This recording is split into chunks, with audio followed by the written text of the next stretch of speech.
this to say, quote, "The language is the language that dictators use to instill fear." You're saying they're not human, and that's what dictators do. Y'all see what they're trying to do, man? They are just picking that one word and just running with it. Then we are the problem. What he said is true. What am I missing here? A mask-off moment for the disgraced, twice impeached, 4 times indicted ex-president. For the disgraced, twice impeached ex-president. That's how you introduce someone that you're about to start talking about. They have no equal footing at all. It's just like, we're going straight for the left. We're going straight, like we are for Biden, and that's all. Isn't mainstream media supposed to be mainstream? It's supposed to be for everybody. I thought it's supposed to be for everybody, like not just for the left, but for everybody. Maybe I'm wrong, but okay, I guess I'm wrong. Let me stop doing this with my hands. Okay, they about to try to talk about Trump, but they gotta get by me. Making his contempt for our democracy and its institutions and its people crystal clear once again. While President Joe Biden honored Veterans Day by laying a wreath and paying tribute to those who sacrificed for... Hold up, so that's how you introduce Joe Biden? By President Joe Biden, you couldn't call him insane or like docile or losing his daggone mind, cognitively incapable of speaking one sentence or 2 or 3 without stumbling. Brother don't know where to find his seat. No, like it's a bunch of stuff you could have said. He liked to sniff babies. President Biden, who likes to sniff babies, you could have said that. You could have said that. Okay. Listen, I told y'all, if you're going to be unfair, so will I. Y'all see baby boy right there to the left of Trump holding up the 2 signs with the gray hat on. So dope. Threat from within. Our threat is from within. Now, here's the thing. This lady is about to try to act like he said something wrong just now. He just now said everybody that was doing something wrong and criminal for the country, who are living like vermin, that don't mean anything that's good for the country, live like vermin. I mean, I'm just giving you a piece of your own daggone chicken that you tried to feed me. Our country, the ex-president said this.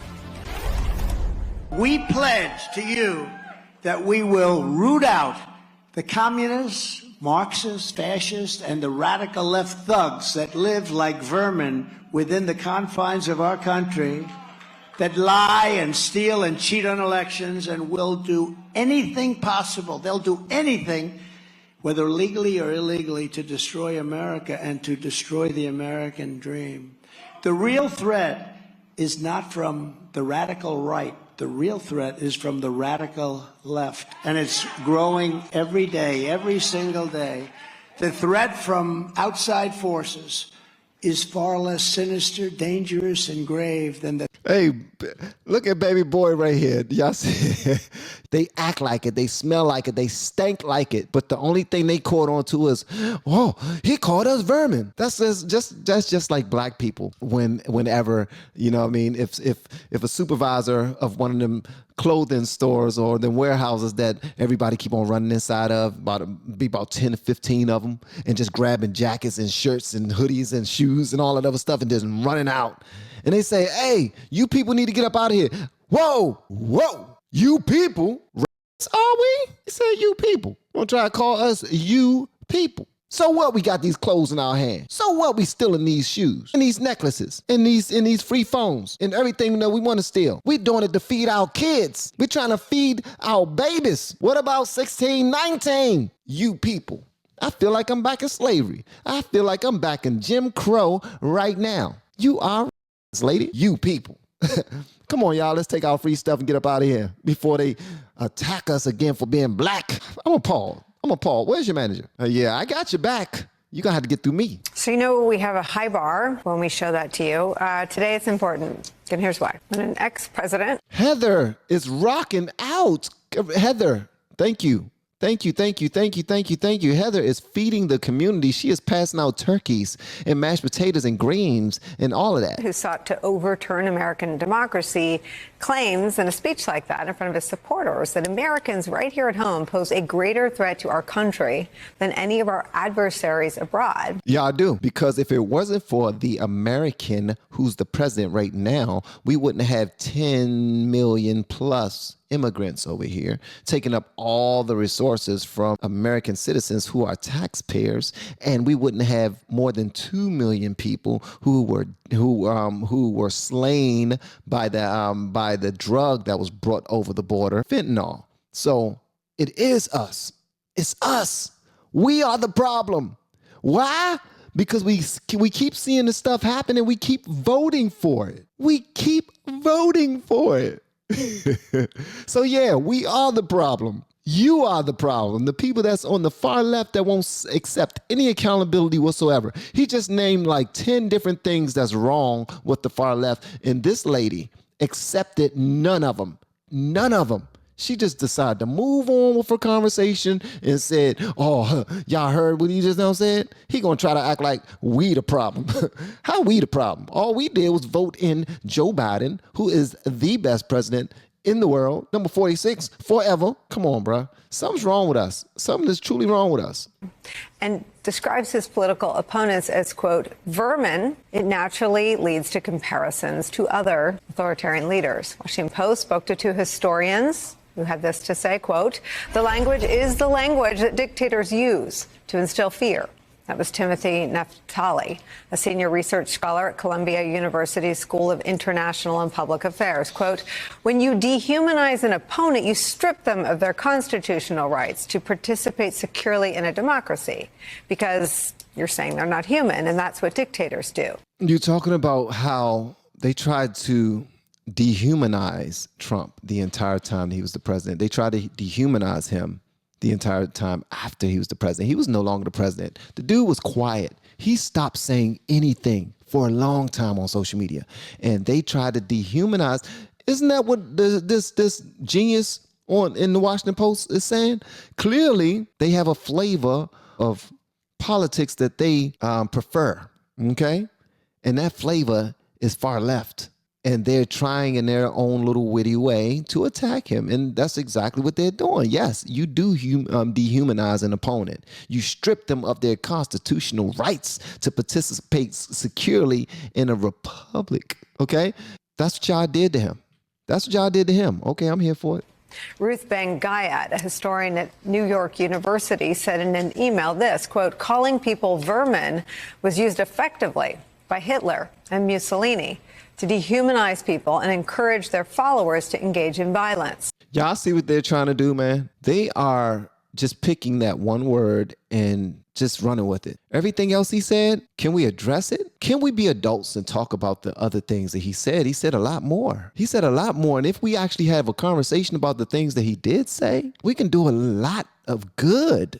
Really? We can do a lot of good. But unfortunately, that's not the country we're in. And this again proves that we are the problem, because we just now saw him tell us exactly what's wrong, exactly what went wrong. Our economy is bad. How people view us in the world stage is not nearly as strong as they used to. And then when you look at immigration and everything that's been happening with that, come on, guys, come on. If we're going to continue to play deaf, dumb, and blind and only attack the word that we felt hit us so hard and just disrespected us so much that we missed the whole point, and that makes us the problem. Anybody that can't accept their own faults and then make course corrections to get back on the right path, they are the problem. And if you are doing that, the lady at MSNBC, this writer at the Washington Post, then we are the problem. What he said is true. What am I missing here? See, I told you they was going to try to attack the brother, but I'm here. They got to get through me. In a statement to NBC News, a Trump campaign spokesperson rejected the comparison to Hitler, calling it, quote, ridiculous, a ridiculous assertion, but then said this about Trump's critics, quote, their sad, miserable existence will be crushed when Trump returns to the White House. Of course, either wittingly or unwittingly proving their point. No, y'all do need to be crushed. And y'all exactly what they said you are. You're just ridiculous. Now, Trump's comments are also a reflection of an ex-president right now, in this moment, who has become, believe it or not, more erratic, more unstable, more uninformed, if that's even possible, than when he was in the White House. He's now totally and wholly consumed by conspiracy theories and dead set on... He said nothing that was a conspiracy theory. Did y'all hear? Okay, in my chat, if y'all heard what Trump said, what did he say that was a conspiracy theory? Please let me know. Litigating his defeat and the January 6th insurrection at the cost of the Republican Party having any last fingers or grasp on their integrity. Who Donald Trump is now and the vision he and his allies have for the country right now is drawn in extraordinary detail in John Carl's brilliant new book, Tired of Winning: Donald Trump and the End of the Grand Old Party. John Carl reports that months after he left the White House, Trump became obsessed with the idea that was circulating on the far right that he could somehow be reinstated as president, despite the fact that members of Trump's own family and even ardent Trump supporters like Jenna Ellis had dismissed the theory. Quote, one person getting their hopes up was Trump himself. One of Trump's relatively junior aides at Mar-a-Lago told me that he was so concerned about how much Trump was talking about it, he urged the former president to give it a break. Quote, if you really think it's true, then stop talking about it. Just let it happen, the aide said he told Trump. If you keep talking about it so much, people will think you are crazy. Here's what the ex-president had to say to John Carl. When you had a release recently, you said 2024 or before. What do you mean by that? You don't really think there's a way you would get reinstated before the next election, do you? I'm not going to explain it to you, Jonathan, because you wouldn't either understand it or write it. It's above your head. It really is. It's above your head, too. It really is. I don't know who writes for this lady, and I don't really know who is she. What's her name? An MSNBC lady. That's what I'm going to call her. MSNBC lady is lost, bro. I don't get it. But here's the thing, though. It's part of our fault because we don't communicate with one another. So everybody just want to speak defensively and not even look or hear anything that's in support of your argument. Why do we act like we're in a courtroom and we have to take the defense or the prosecution side? Why do we feel like that? Why can't we just be the jury who are listening objectively to every part so that we can have a conversation together and come up with a solution? Notice I didn't say, why can't we be the judge? God is the only judge, all right? But the way we act like we're only going to communicate as defense, or we're only going to communicate as the prosecution, and we miss out on a whole lot. We only want to, oh, he said vermin. Let's see, you see, he said this. We're going to use that. Make sure you use this, all right, in your closing statement. We're going to use this one. Oh, yeah, we're going to use it. So what? He said a whole bunch of true things about the left. So what? So what? He's pointing out the fact that the election was okay. We're only communicating as the prosecution. We're trying to get rid of him, period. We're not listening objectively. We're listening for something that we can use against him. That's it. That's all they're listening to. That's all they're listening for. And they're completely disregarding how their own client, Joe Biden, is representing the country, because they are bogged down by their own negative and dark way of looking at the entirety of this situation. And it's unfortunate. It's unfortunate, man. Said Donald Trump to John Carl.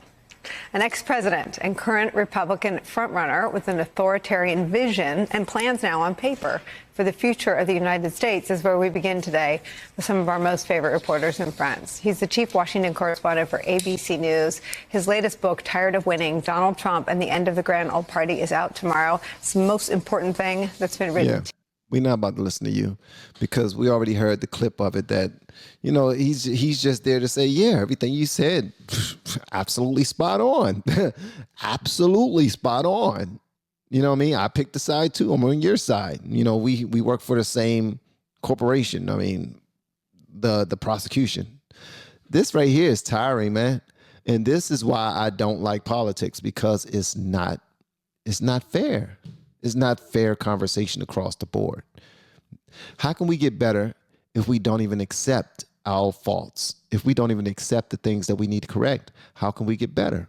Nothing in life gets better if we don't accept where we are. We need to look at where we are and then make some course corrections.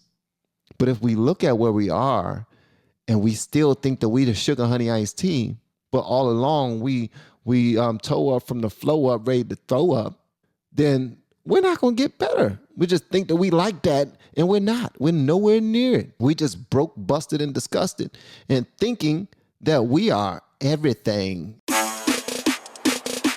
you're kind of like the head of the reason why I even went in this direction. A lot of us YouTubers point us in a direction of how to make better use of this platform. Man, you just now made me smile when you brought up, you know, being a father, you know what I mean, focusing on what's real. What brought me back, bro, was that everything that's right will be considered wrong in the end of days. I'm like, yo, the book of Revelations is hitting right now. This joint. So I went and checked you out, and I was like, whoa, I've seen these before. This dude is doing Uber rap. In the south that I live in, the liquor and pills are just way too appealing. It was like, oh my gracious, what did it say? God dang it, I was in the car driving, saying this train over and over and over again, I promise you. So thank you, bro. I will have them looking at your channel. You look very good for 44, my man. All four of my kids graduated 4.0 or better. She held me down, and I said, one day, I'm gonna take care of you.